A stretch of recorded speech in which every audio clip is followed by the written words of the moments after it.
وكأننا كنا نقول قبل أيام: إذا جاءت العشر سوف أتغير، وهي قد أتت العشر وقد مضى منها بضعة أيام، ولكن الفرصة لم تضع بعد.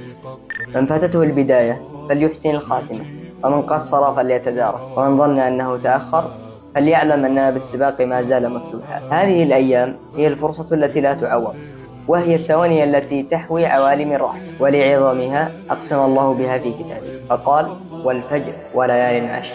وقال النبي صلى الله عليه وسلم: ما من أيام العمل الصالح فيها أحب إلى الله من هذه الأيام. في هذه الأيام ينظر الله تعالى إلى عباده، يقرب، يغفر، يتوب عليهم، وكذلك يضاعف الله الحسنة، ولا يزال هناك الخير الكبير. يوم عرفة، هذا اليوم الذي ليس كأي يوم.